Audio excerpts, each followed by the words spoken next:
Hello, good morning. Welcome to the American Sigil podcast, where we excavate the metaphysical, spiritual, esoteric, and otherwise general factions of the American experience and the American dream, and try and understand America and its many tenets, many facets, as we have them presented today.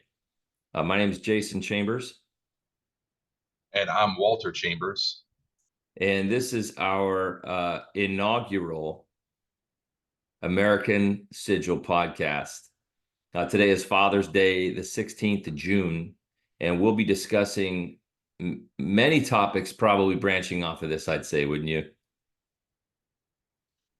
Oh, yeah. We're wanting to delve into the esoteric underbelly of America, of its history.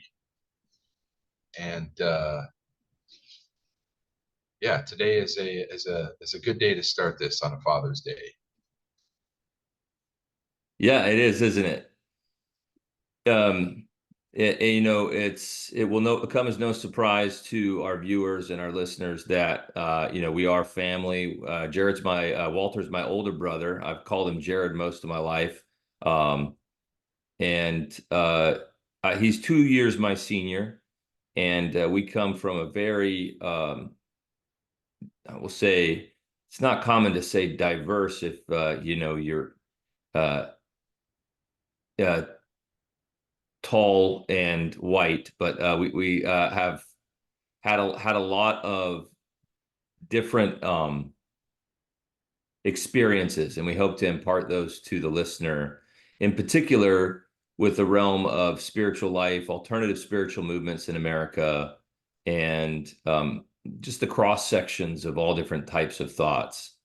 Our first topic that we're going to be discussing is the American experience, or the American dream, rather. Dream. The topic itself is the American dream. Is it a metaphysical reality, or is it a myth?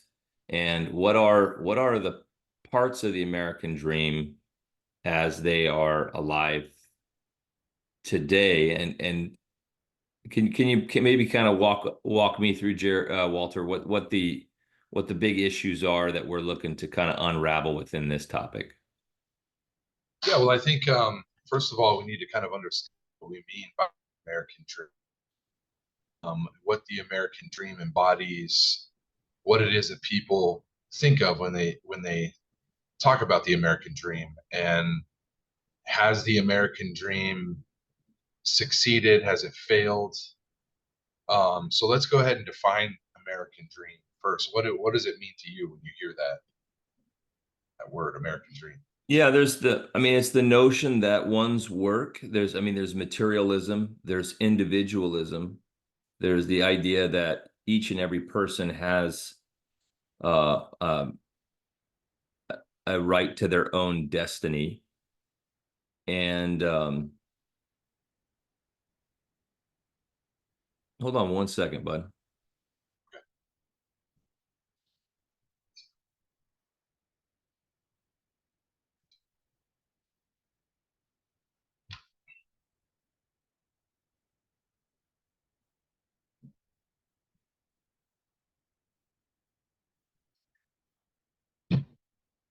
Yes, apologies for that. I thought the dog was getting into something.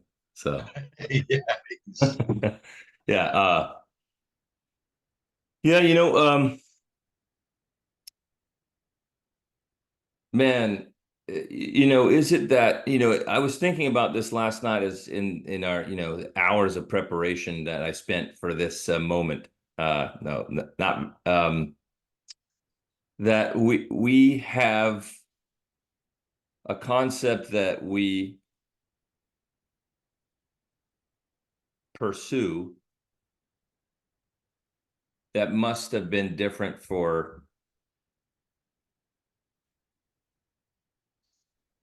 very different for every generation. And I don't know whether the American dream was something that was spoken of, say, by the founding fathers in the original Americans.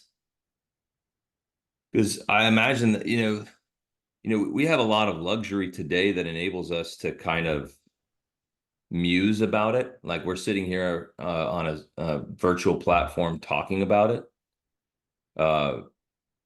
We grew up in the suburbs of North Dallas, and just I don't know, when did you start thinking about the American dream? I think the first time I was exposed to the concept would have been in school, probably in history class, maybe around sixth or seventh grade. I'm not sure if the American dream is something that people talked about pre World War II or pre World War One.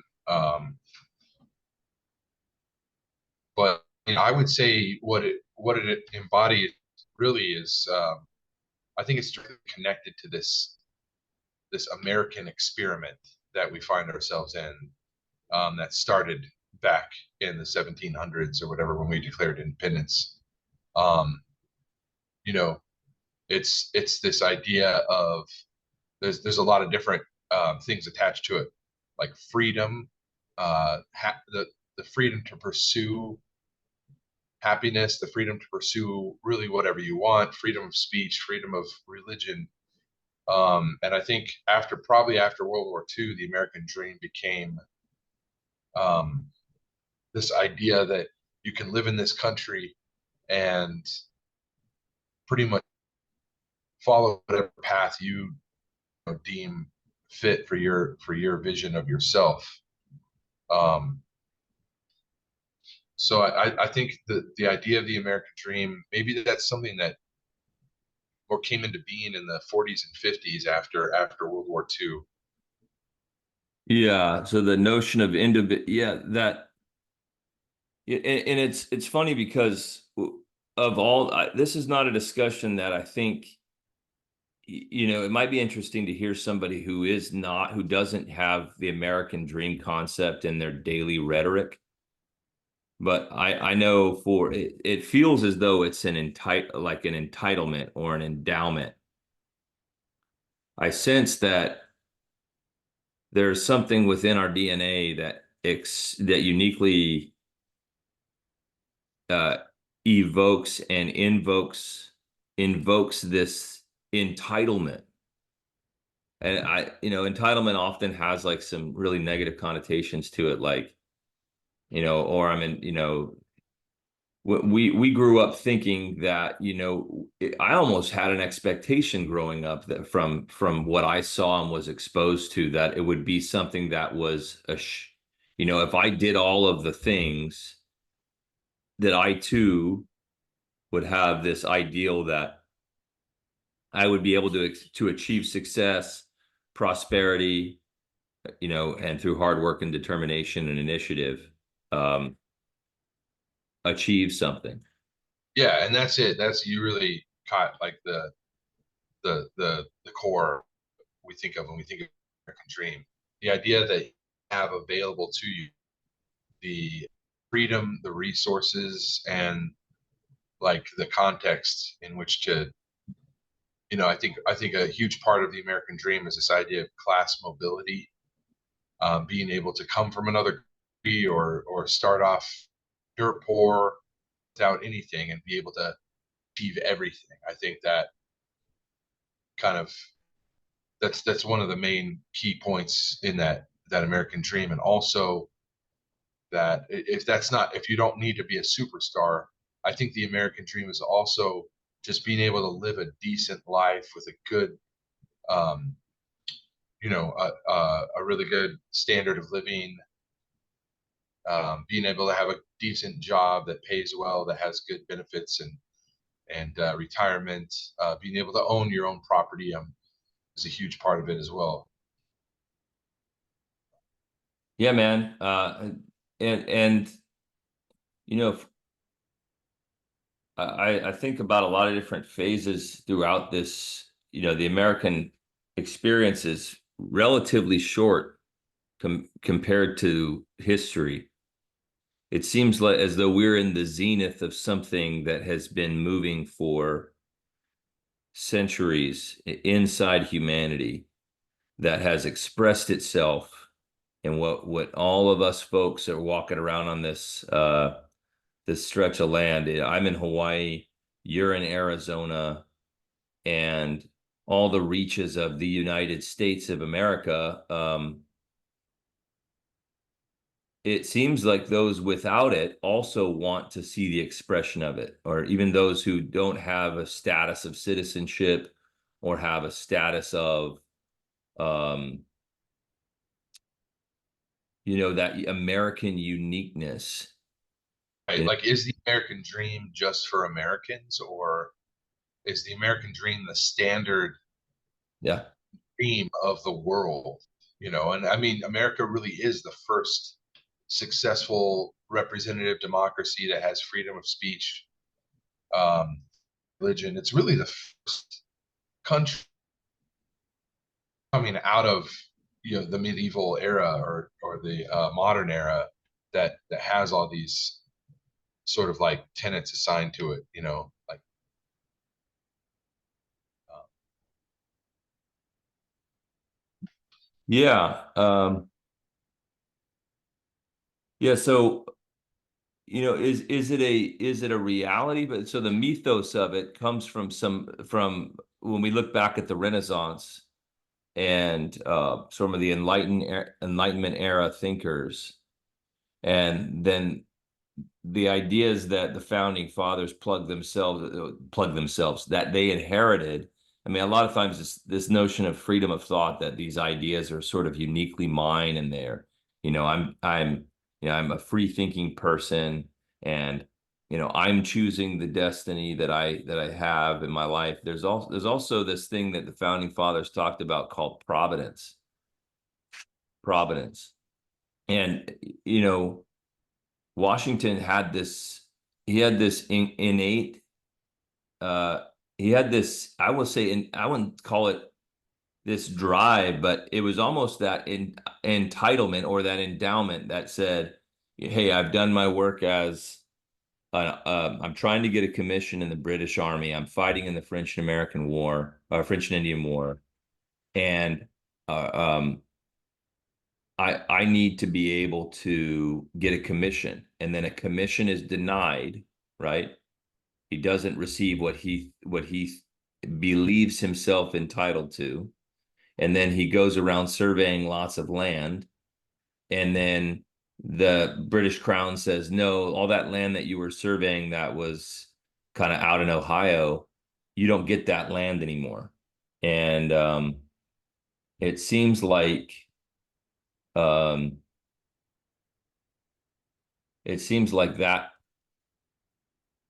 that came from somewhere, just that even the "don't tread on me" flag, and the desire and the willingness to throw a bunch of tea into the harbor, and the willingness to bring truth to power, and then to have just the audacity to say to the power that you are now independent of that power, and that you're right. willing to stake everything on it. We're people who seem to be willing to who innately understand, no matter what our education is or no matter where we're from, that if things are going to happen, we're going to have to put all the pounds of flesh onto the scales and take some risk. Not just some risk, but all the risk. And then as a result, we've expected to have a reward for that, i.e., having, where you talk about the American dream and like the picturesque house. Um, is it something deeper than that? Is the next part. Yeah.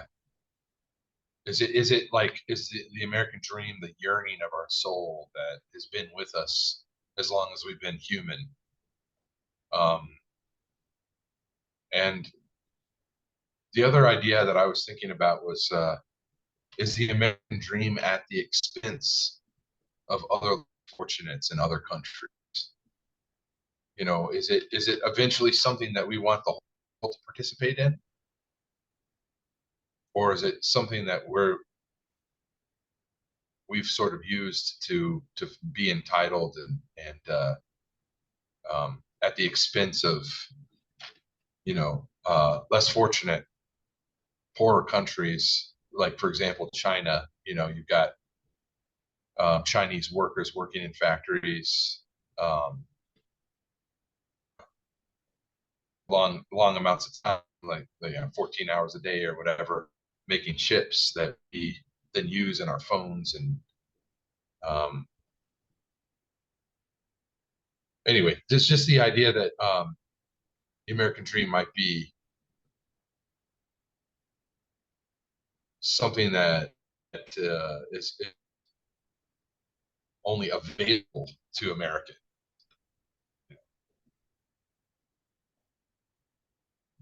Yeah. Um,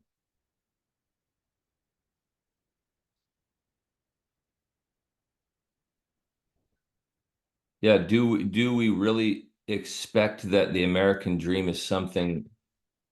Because we have our um, exports, our cultural exports. We have in the form of, say, fast food franchise is the first one that comes to my mind when we have an export that goes over. It Yeah, looks American. McDonald's is the first thing that came to my mind. Yeah, Yeah, that as the Chinese call my dong lao, and then they have McDonald's is gangbusters over in China, and then Kentucky Fried Chicken is huge over there, and then there's like a second wave of franchises that are made their way over there, Papa John's Pizza and Popeyes and Taco Bell, and it's funny to me that we seem to export only a portion of that, the byproducts of that deeper providential spirit that is innate to we who occupy this land, which has is just painted with our own blood and then the blood of the indigenous people across the land. And then now we are in this place where we look at this next kind of what is the export, where we are a global superpower militarily. There is a mirror image of that global superpower in China, for example, in places like India, where we have exported all these opportunities of sources and means of production. right. And um it it seems as though that American that providence is also it hasn't been full outright exported, but it has been ignited and evoked in the people around the world. Give me 1 second, man. Let me let the dog in, and I'll get right back.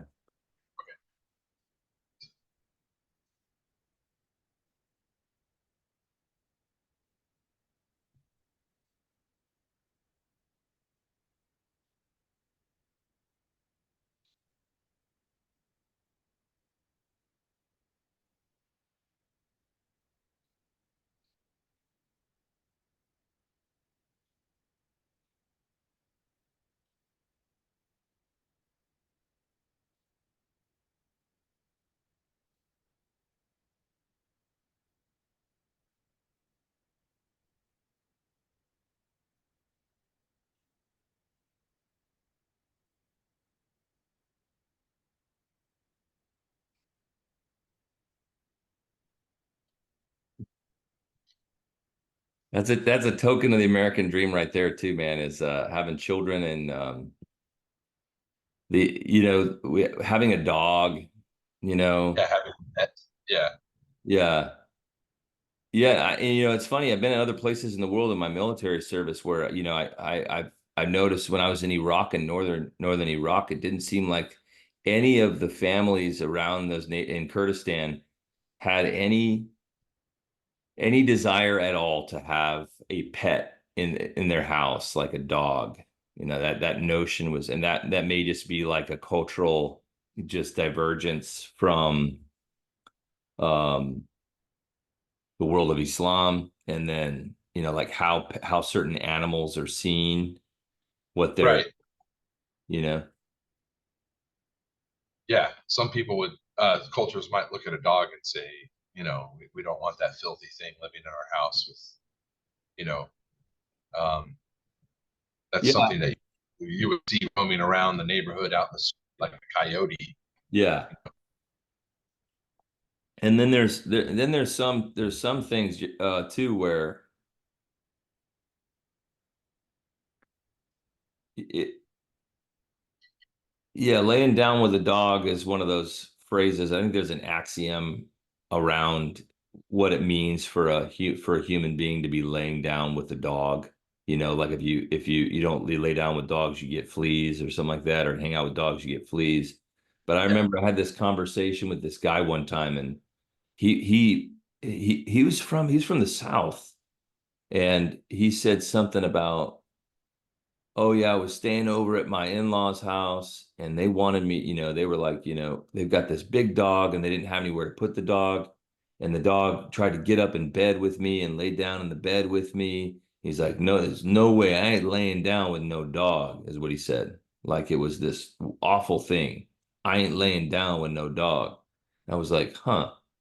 I know a lot of really kind of well-to-do, very classy people that have dogs and they lay on the couch with them. And if the dog climbed up in bed with them, it wouldn't be that big of a deal. Yeah. That's funny that that topic of dog, that dogs just came up because I went to go let the dog in. But yeah, it's, and in other places too, dogs are consumed, they're eaten. Which we hear that and we think, that's gross. It's disgusting. Why would you want to, you know, um, Right. Well, but you'd we'll say, just as easily eat pigs, and pigs are kind of similar to dogs, and as far as like I mean, people have pigs for pets, It's,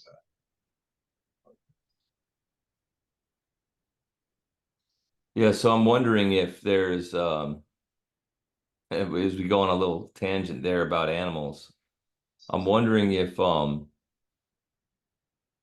the expectation of the rest of the world is that they are that entitlement to providence, or that entitlement to, materialism and individualism, because, capitalism, materialism, these ideas of the West don't just inhabit the United States of America, right.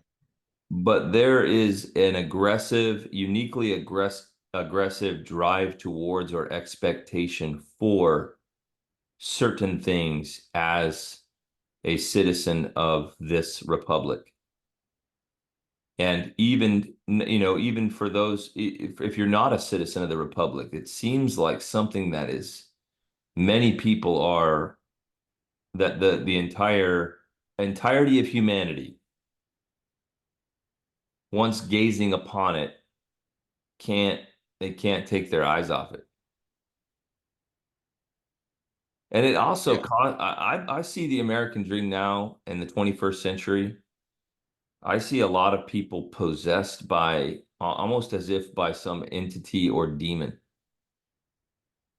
that if it doesn't materialize the way that it appears now or is projected in social media, that it almost causes a depression or an anxiety about it, to the point where people um lean back on other things like alcohol addiction or drug addiction or pornography addiction.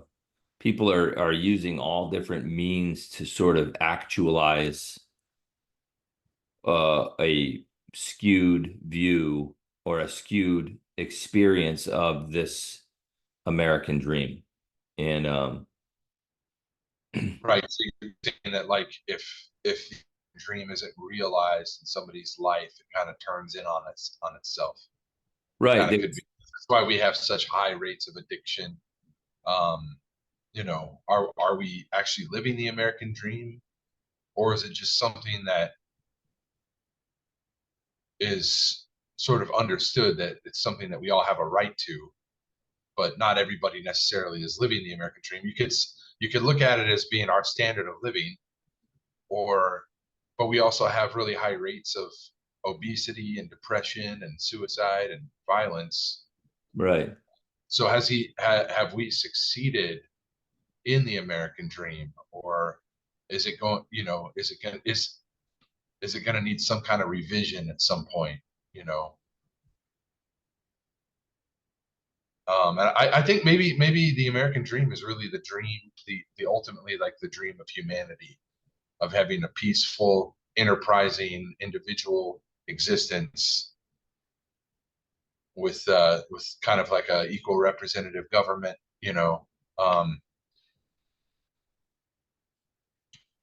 or is the yeah. That equal opportunity for all. After COVID, there's been the in the public dialogue, the discussion about equal opportunity for all is one that is continually brought into question. Now, we were talking about just the inflated price of higher education and the average housing prices being where they before COVID they were about $290,000. Now they're $410,000 throughout the nation. Yeah. If there's like this, so I was looking at the American Dream that James Truslow Adams in 1931 originally defined that American Dream as equal opportunity for all. It symbolizes that through hard work, sacrifice, and pursuit of happiness, the American Dream will come about. And for some people, they could say, "Yeah, no, I'm absolutely, you know, embodying and living that dream." Living the dream, as we say.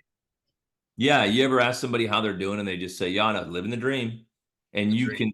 Yeah.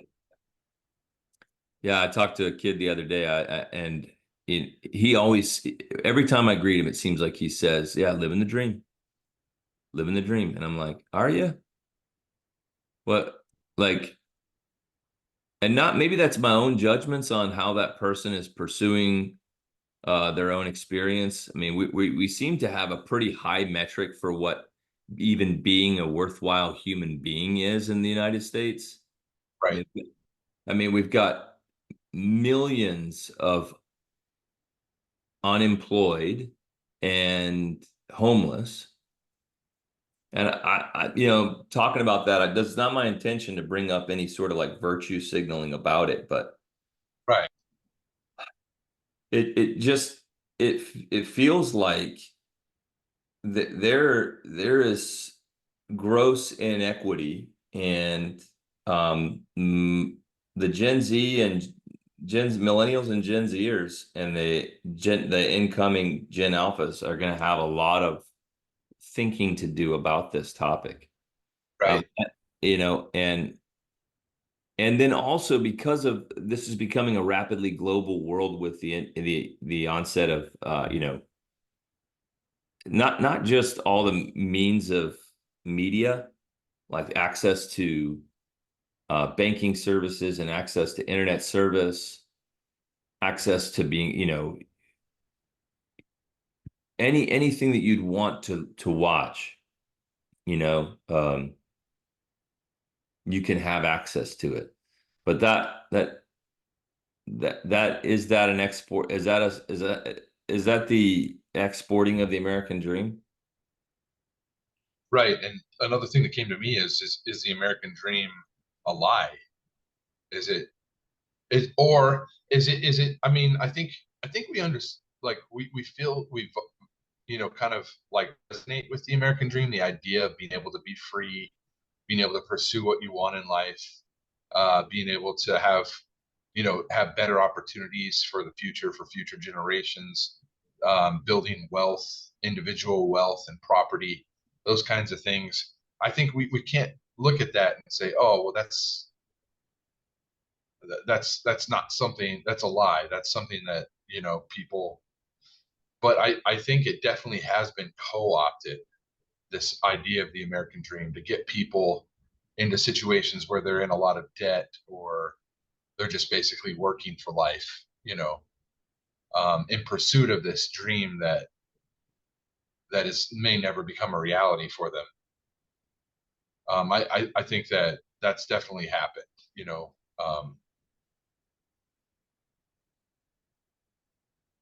So yeah, I think that there's been many generations, notably the generation in the 60s that sort of rebelled against this idea.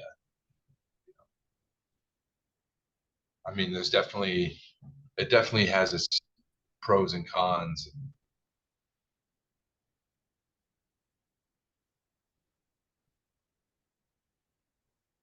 But what do you think the American dream is going to look like for the next generation as we kind of approach a Well, more global?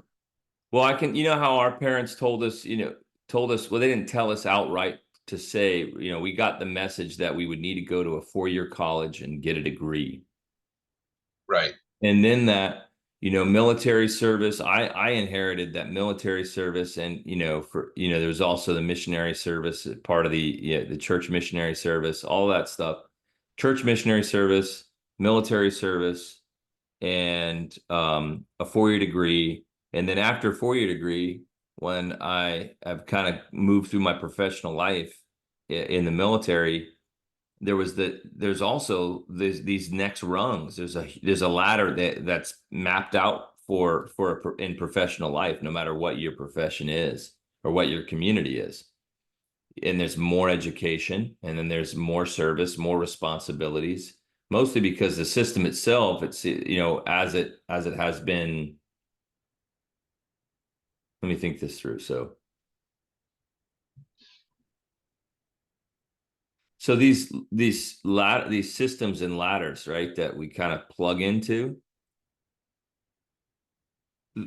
I I don't see the Gen Zers buying off on any of those old models, and they're looking around almost in desperation for someone to show them that ladder, that Jacob's ladder.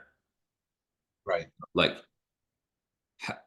show me how it is that I'm supposed to do that. I mean, you've got financial and social media influencers are like the biggest part of this. It starts out with, you've got, if you want to be able to be a social media influencer, the first thing you do is show your customer base, or you show your market. You show them how much you've got, how you've actualized the dream, and then you got, and that, I think that, um it's definitely veered more into more like wealth worship and status worship, and a person doesn't feel as though they have, even with all the basic fundamentals of life right before you: food, water, clothing, shelter, companionship. Even with just the basic fundamentals of being a person, that is not the American dream. That doesn't feel like it is the American dream right now. It's Just have things set out for you. well, yeah. Yeah. And also, like, the access to food, the types of food and things that are available to people of lower income, or to all people, really. I mean, we have this obsession so much with this uh American this we have an obsession with materialism to the point where just having food, just having water, you talk about love and companionship, and all of these kind of higher virtues of, like, temperance and patience and friendship. And it seems like in the gut of most Gen Zers, they're like, yeah, nah, dog, I don't I'm not really interested in that, you know? Yeah. And then as a result, you have this. Their idols are people like Andrew Tate for the men, and then you know, for girls, they're looking up to the influencers and the people on social media that they look up to. So in a sense, has you know, has the American dream kind of gone out of control and become way too materialistic? Is it just that, you know, the future generation will just have to? It's an evolving thing, you know. Maybe a future generation will have different values than we do, than what we originally thought the American dream was. Right. And there are, and it's tricky too, because there are so many new economic and financial prospects for Gen Zers. The job market's changing. There is not a ceiling on what a person can achieve if they can learn coding or media and put in all the work early to be able to set themselves up in a financial bracket where they have that uh the affluence to be able to just kind of do whatever they want to do, you know. Right. And as you know, there's that phrase that, you know, I do what I want, I do what I want. There's the whole OnlyFans trends where people are Yeah. able to, and you know, sacrifice, you know, these fundamental principles of hard work, sacrifice, and determination to achieve a small amount of prosperity. That's not enough, man. It seems like that people they want to have it, and they want to have all of it. And I can speak for myself too. Well, let me plug my power in, dude. That's one thing I got to do.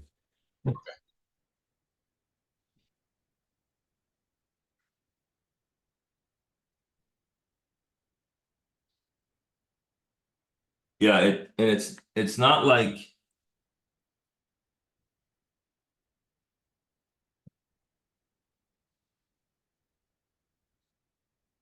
there we go. Yeah, and it's not like it's going to be one of those things that people are just going to be okay with, because even the basics. So for the baby boomers, when they had houses that were affordable. They were, you know, doing work, some kind of work that was honorable, was worth a sacrifice, because your kids they got to live in a safe place, or theoretically got to live in a safe place. Right. And going to college was an option, and it still is an option, but the prospect that you have gainful employment that is going to be in parity with the cost of goods and services, where now the cost, it seems today, I can only speak of today. Today, the cost of goods and services is so high that, you know, what's the notion of sacrifice? So the sacrifice then becomes like disproportionately inflated to the cost of things, and people are willing to sacrifice almost the very fundamental parts of their own soul, their own Right. self. It's Yeah. like, you know, like what do I got to do on, you know, you were talking to me about that one. What's that thing that they do on TikTok now where you can become a non-player character or something? Oh yeah, people on there, uh, NPCs is what they call it. Okay.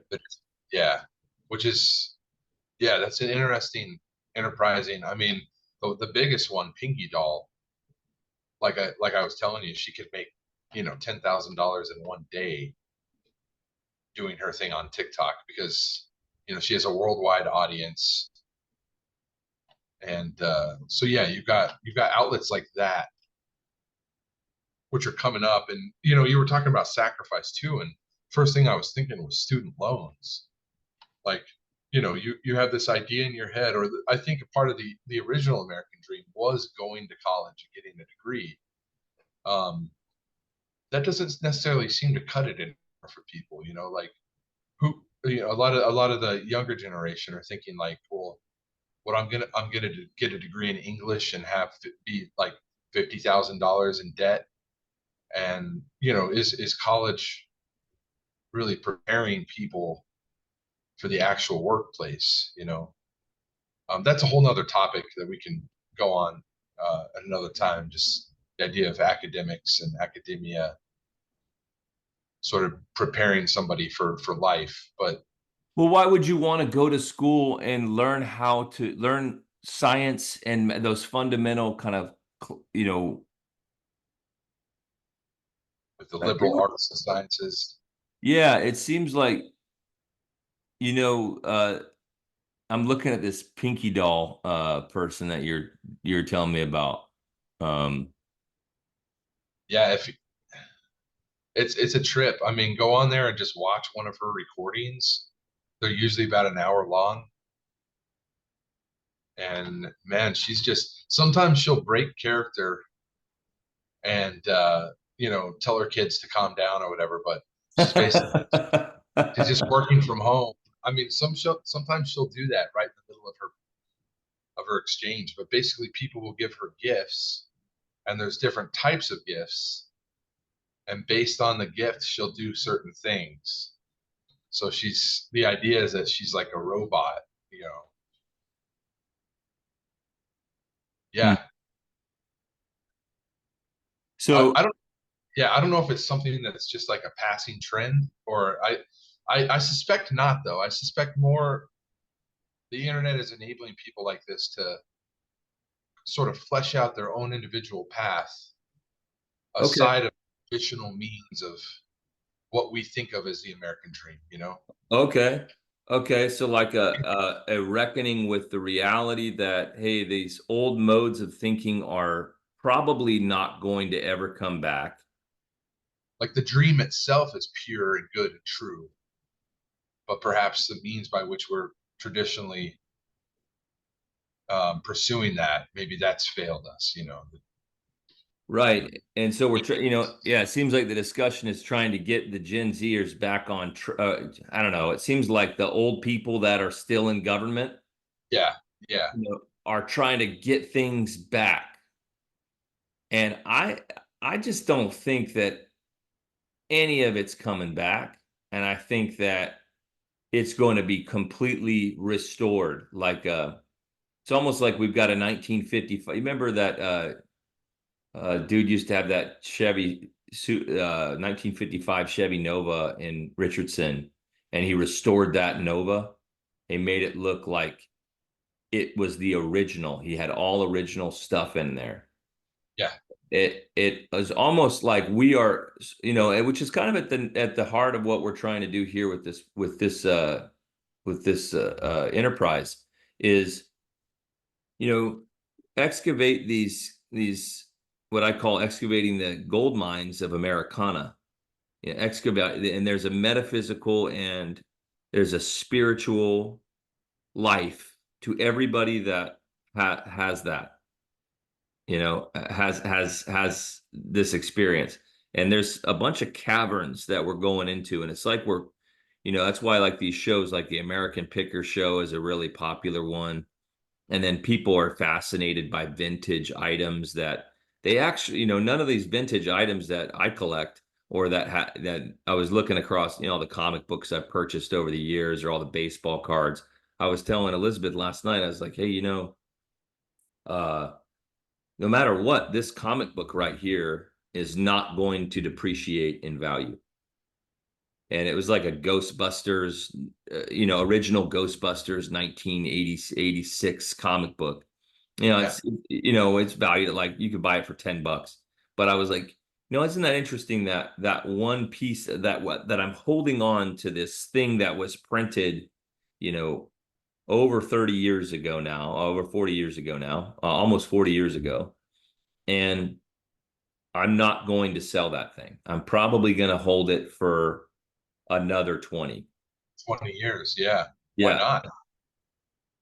And that to me is like, but this concept, like, I don't know, like I've got a buddy of mine that was talking to me about using my GI Bill to purchase a house in Hawaii. And he was right to point out that you know that when you buy a house, they always say, hey man, that the best day to buy a house was yesterday, and the next best day is today, Right. especially if you've got the GI Bill. But I'm not blind to the fact that when you enter into a mortgage, a contract, you inherit uh, my identity, my social security number, all those things. I inherit that load of that. And once I've locked in all of my, you could say, well, it's a huge asset. It's like, well, it's not producing monthly revenue, and I don't control the externalities affecting the real estate market, and I can't easily liquidate it if I need to, right? So Right. it's like there's these two modes of thinking that are in conflict with each other. It's like, okay, I see where I believe the economy is going to be going, and yeah, hey, maybe I'm wrong. Maybe, it definitely would have been a good idea to buy a house 15 years ago here in Hawaii. Right. My own self, my own mind, and where I was in my life, I don't think I was mature enough to get into that situation.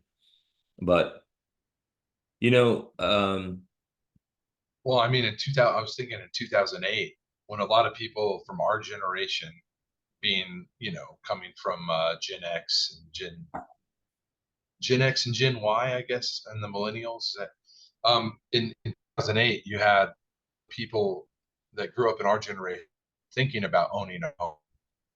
And you sort of had this easy access to home ownership as being a part of the dream, living the dream.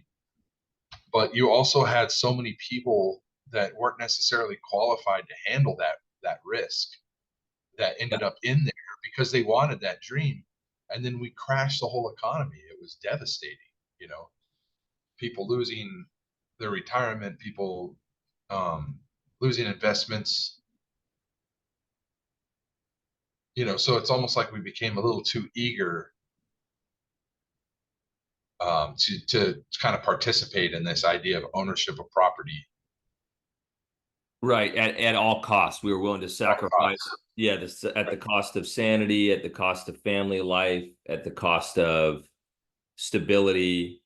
Do you remember, growing up, what was the one thing, if you wanted to make fun of somebody because they were broke, or they were like, if you wanted to say somebody was dumb or they weren't going to succeed in life, what would you say to them?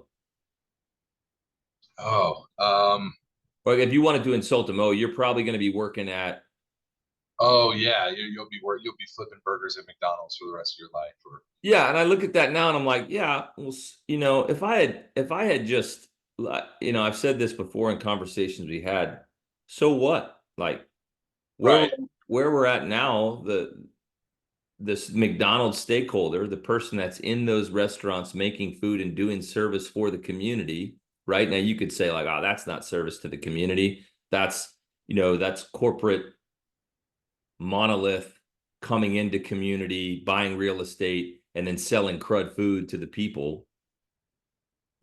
But if I look back at that and I think, wow, what a flawed way to look at work, that going to do food service for somebody would have been a lesser objective to pursue than, oh, I'm going to be a movie director, because right, and that, or I'm going to be a star actor, because we grew up in Plano, dude, and there's a lot of people from our town that have many people from our high school that have gone on to monstrous success in life when it comes to their income. right. And I mean it.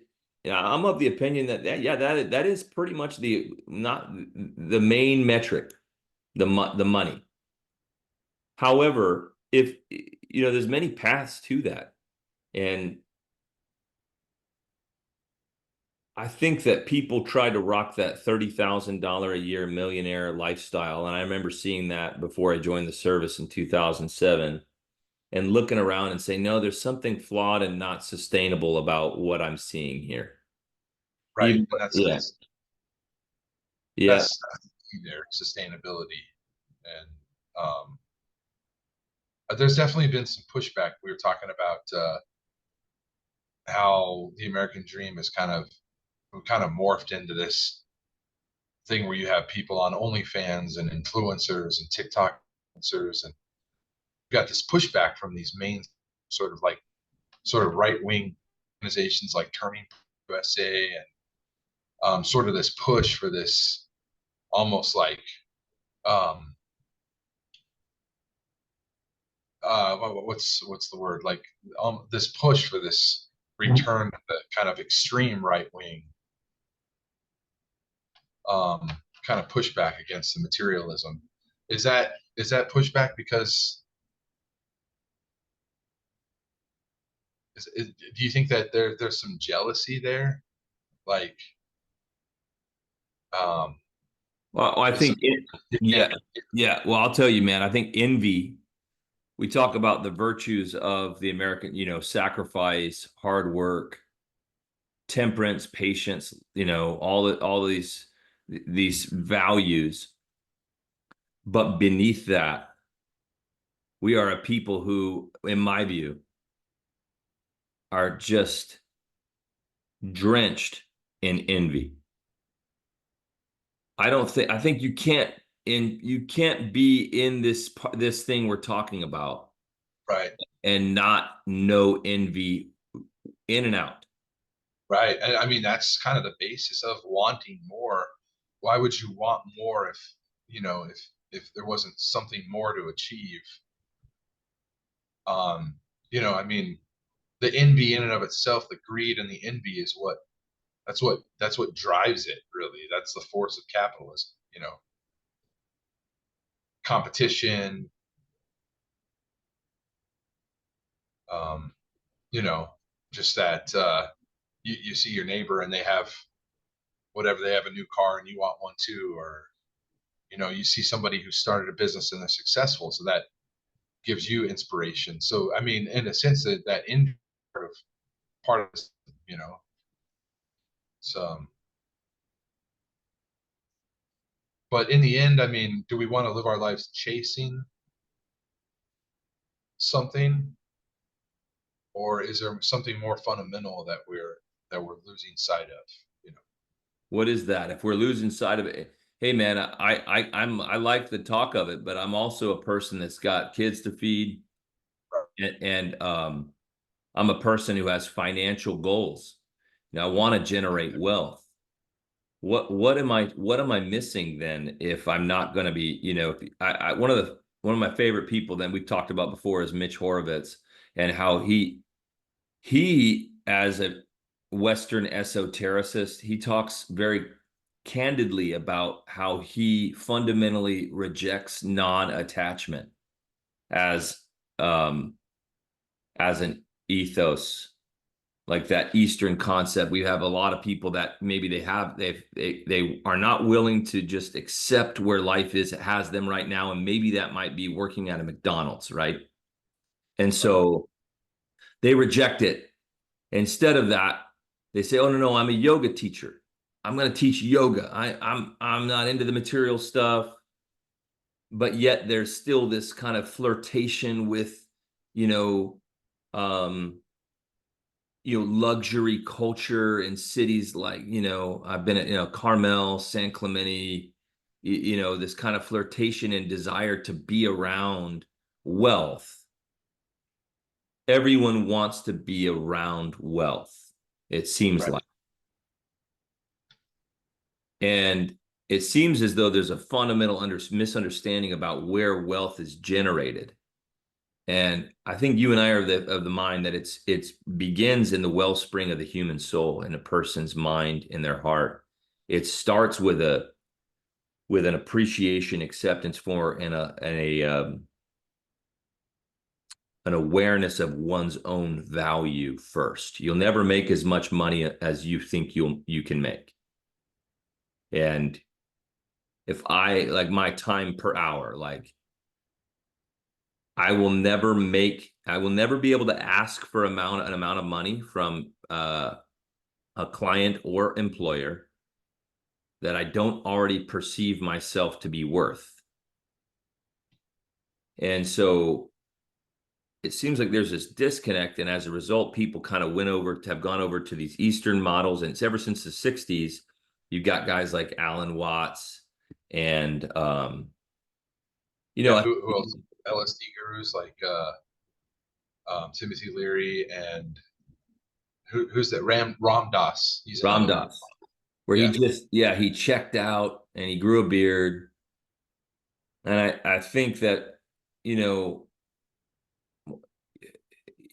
part of me is just kind of unimpressed by that decision, because it seems like, okay, and so instead of just doing the very maybe not cool or sexy or fancy thing to be all Eastern, right, and grow out a beard, and maybe I'm so enlightened, I'm above you, and enlightened wise. I think people that are still plugged in and still want to have this conversation are those who are saying, no, I'm not just going to check out from this American dream. right. You can have the best of both worlds. You can have some sort of spiritual development, spiritual enlightenment, but also have that material wealth and material enlightenment and enrichment. You know, Yeah, this is I why think, I think that's what the younger generation. I think that they get that. You know, I think they understand that you can have both. That it's not mutually exclusive. Like we were talking about how religion has become um, almost like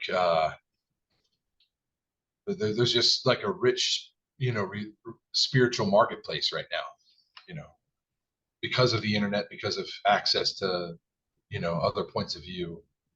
like, what do you So, mean? What do you mean by rich spiritual marketplace? well, I mean, it's like, especially, well, I mean, granted that you live in a state like the United States where we have freedom of religion, we gotta, understand that there's countries where you're this one religion or you're nothing at all, basically, and we have this access to so many different modes of thought, so many different philosophies and spiritual figures, and that especially now, I mean, part of the original American dream was that freedom of religious expression. That was one of the key core tenets of people coming over here from England and from other countries, is they wanted the freedom from traditional sort of religious organizations like the Catholic Church or the Protestant church or whatever. So now it's almost like it's choose your own religion now. You could have a little bit of Buddhism and a little bit of Christianity, and I think that's a positive thing. You know, people are realizing that it's not necessarily what tradition you buy into, but it's more about what resonates with you and what you know um, it's gonna further your spiritual development as an individual. So I think that's you know, part of the original American dream was that you were a part of an institution like the Catholic Church, or, part of a spiritual community. And I think that that's great. There's still a lot. I mean, people are going to inevitably join together and vibrate with other people that share their similar points of view. So I think organized religion is always something that's going to be a part of it. Um, Yeah, yeah. People don't really go to church, you know. right. No, church attendance is down. I mean, people Yeah. all across the board, you know. Yeah, I mean, we attend church, but I have noticed that, for a lot of the Gen Zers that I interact with in the military, they're not they've adopted something similar to what you're talking about. And in that Right. rich spiritual marketplace, they're exploring alternative spiritual movement. They're exploring new ideas, reading literature from people who are on the periphery of that conventional thought. The American religious life as part of this American dream in the 21st century is different now. And I don't foresee that, there'll be lots of sort of like counter movements and reclaiming movement. We talk about how that happens politically, socially. as a result of economics, as a result of these, well, my choices before me. Am I going to pursue this house? Am I going to work for this house? It always goes back to the house. Right. Yeah, I'm going to work for the house. Well, even with, yeah, I'm going to get that house. I'm going to get that box of wood and nails, and I'm going to grind instead of having a more mature valuation of how one's financial life actually looks. Looking Right. at, like, hey, how many assets do you have on the balance sheets? What sort of business are you doing to be generative? And that's another reason I really plugged into Mitch Horvitz stuff about 4 or 5 years ago during COVID. We did really well on the market in a lot of ways during that time, and continued to hold lots of those same assets. But our mindset in the house definitely shifted about the money. For me, what I work for as a father and as a husband, as an American, is this the prospect of having providence, which to me will be defined as having a wealth of experiences associated with the people that love me and that I love. And that isn't that in a sense, isn't that at the core of why you go to a religion or a church anyway, right? It Yeah. seems like even in the churches, there's a sort of this, you got the prosperity ministries, the Joel Osteens, and then the Saddleback Christian Church. Like, you go to those places, you find just people who are looking to surround themselves with that what we're talking about, that expanding wealth. Oh, this person's gotten to this rung on the ladder. So people will be associative in order to have some of that kind of rub off on them. And hey, on the American Sigil podcast, we're not I don't think we're virtue signaling in any way, shape, or form. I think what we're doing here is looking to uncover a lot of these things and sort of Right. present them for you at home, for the viewers that are listening, um, to say to yourself, hey, what is this actually going to look like for me as I'm moving forward in this? Am I going to check out of the whole thing? I think that reactionary phase of the American dream is kind of come and gone. Right. Because people understand that everybody wants plenitude. Everybody wants, wealth, whether it's super, you know, extreme financial wealth or just spiritual wealth. Yeah, that whole what a tune in, turn on, drop out. Drop out. Yeah, I don't think that. I think there's a. I know that I'm disaffected with that thought. Period. Right. It to the point, and you know this about me. It's kind of funny, but I won't even listen to like the Beatles because I'm so turned off by that. And the viewers at home you can say what you will about me for it, but I just won't. I think it's such a, like, hey, while you tune in, drop out, or whatever the phrase was, while you were doing that, you now set the children of the United States and the world up for this huge inflated leveraged future Right. where no one around us is going to have the opportunity to drop out, because Right.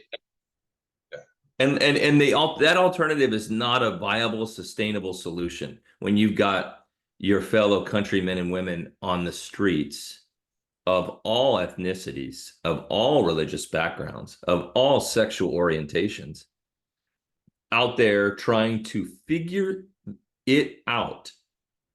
How and in what way am I going to help to co-create the American dream moving forward?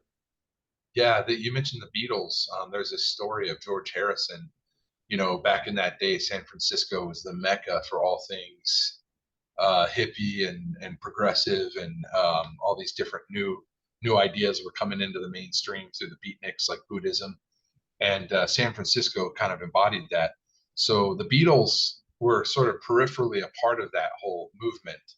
They were definitely influenced by it, especially, the drug culture like LSD and other psychedelic drugs have been an influence. You've got like that album Sergeant Pepper's Lonely Hearts Club. It's a very trippy album artwork. But anyway, so there's a story of George Harrison like going to San Francisco, part of it to kind of hang out with these people.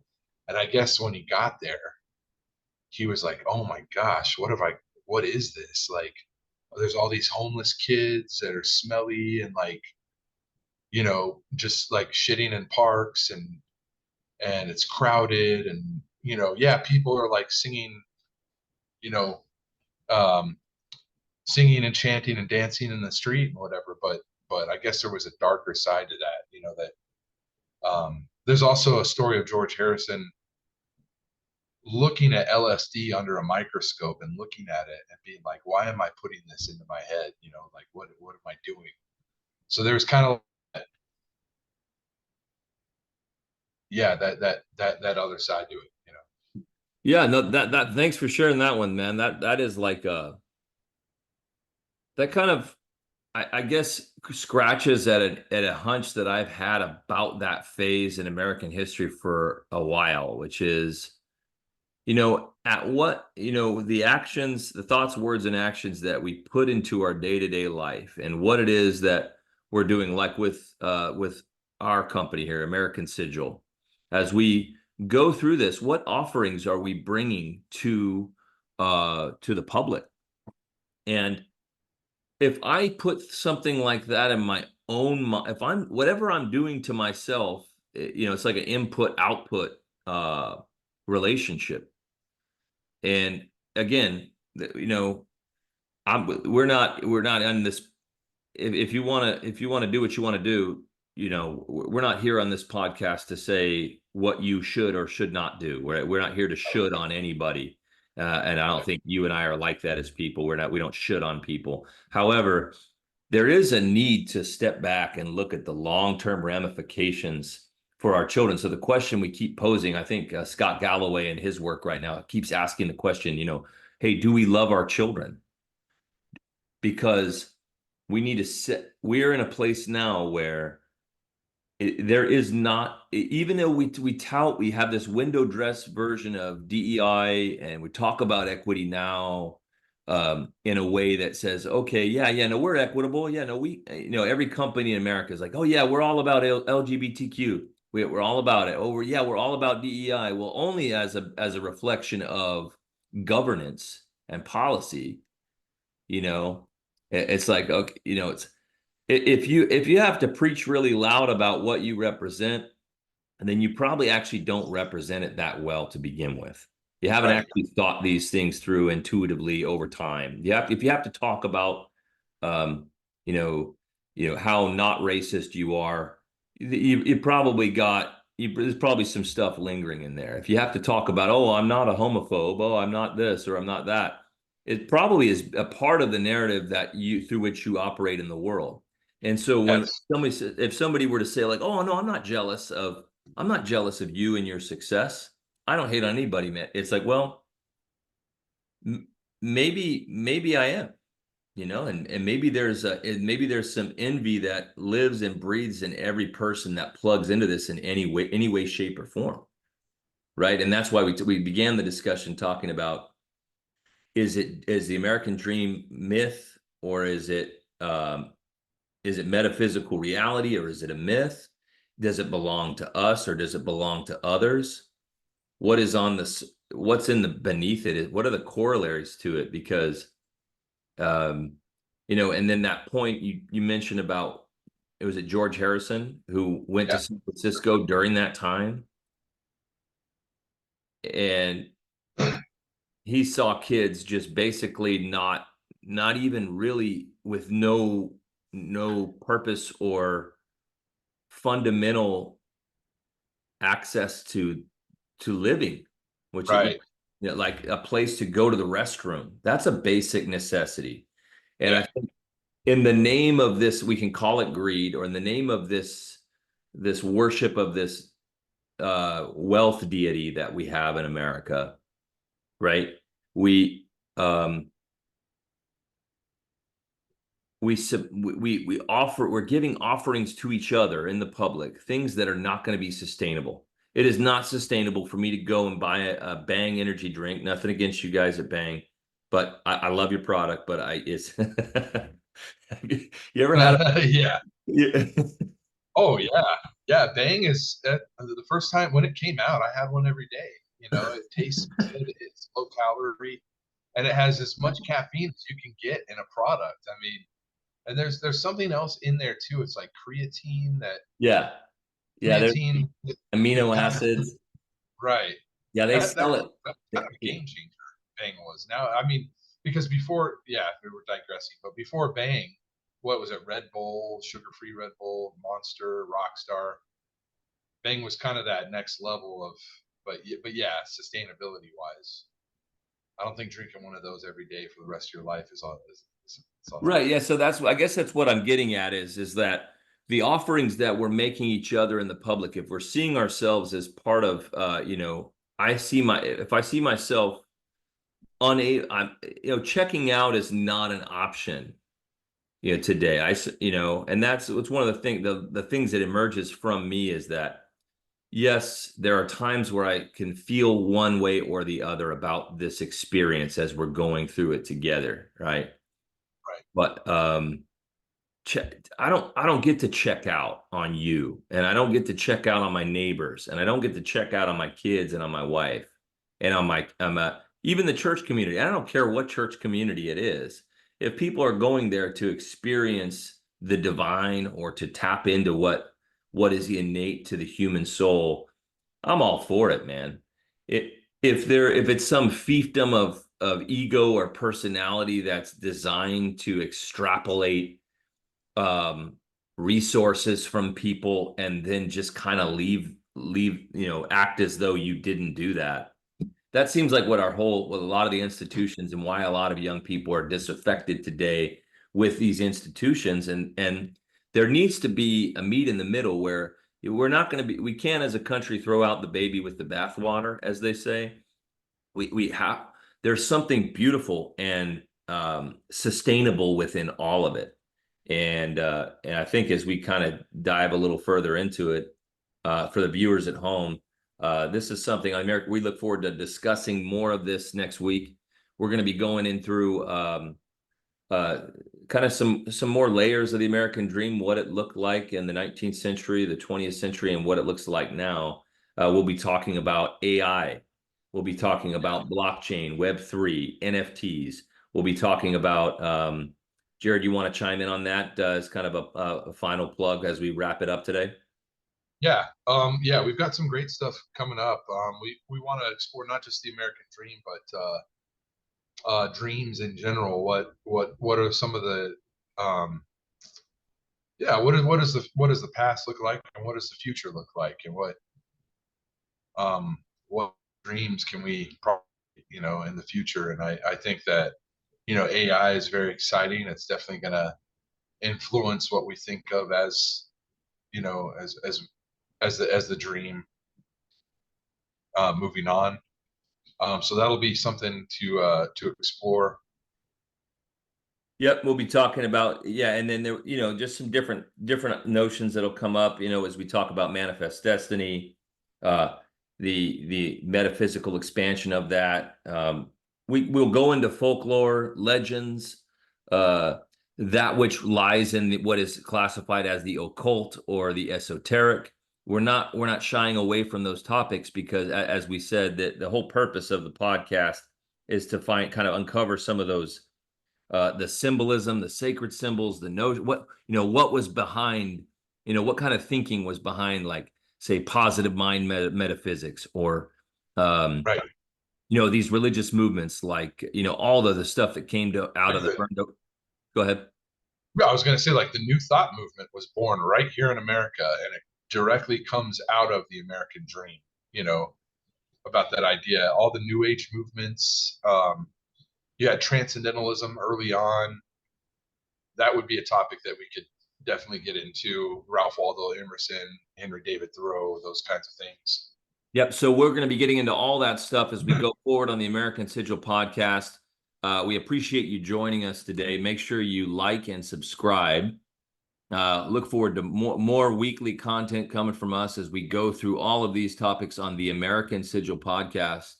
Sincerely appreciate you kind of just walking down with us as we excavate these gold mines within our collective unconscious. And Jared, Walter, you got any parting words you want to share with the group? Yeah, so I appreciate all the listeners, and please give us feedback. If there's something that you want us to talk about or that you think is important, just let us know. We are called American Sigil because the sigil is a concept in esoteric literature that has to do with. Now I'm kind of messing up here. Now we're going to just cut this out, but That's awesome. yeah. What our goal is, what our hope is that we can examine some of these ideas in our culture that never mind. I'm just gonna... No, let it rip, man. I think no. No, one thing about doing a production like this is, it's our first take at this. So we're going to be growing with you, and I think you hit the nail on the head. The sigil is, it's a sacred symbol, or a symbol of power in the old esoteric literature. And this is not a conspiracy show. We're not looking to delve in and do a whole, on this particular forum, do a whole episode on one particular vein throughout America. But there is something to the power of a symbol, and we're hoping that you will share with us some of the things that have kind of emerged for you as we've been discussing today, and what are some of the symbols that kind of govern your life, and of course that no all thoughts and backgrounds are welcome to inject whatever they want to into this experience. And that's when we made the decision to start this thing, it was so that we could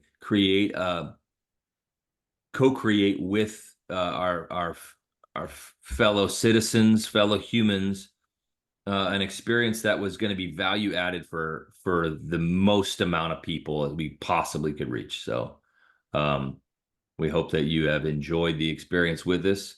Again, my name is Jason Chambers, at Jasco de Chambeau. You can follow me on Twitter at Jasco de Chambeau, more affectionately called by my friends Jasco de Chambeau. But you want to take another swing at it, Walter? Yeah. I'm Walter Chambers. I'm Jason's brother, and I am also online. I actually let me take another swing.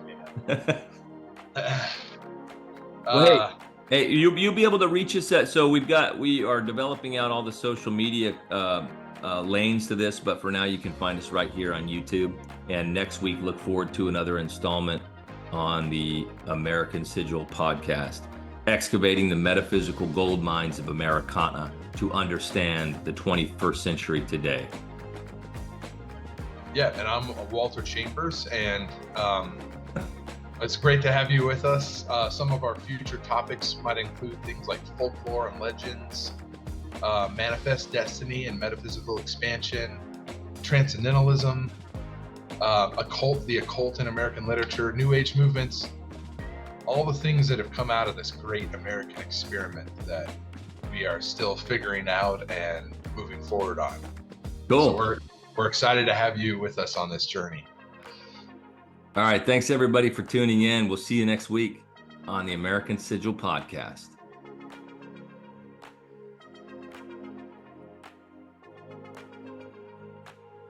Did you stop the recording?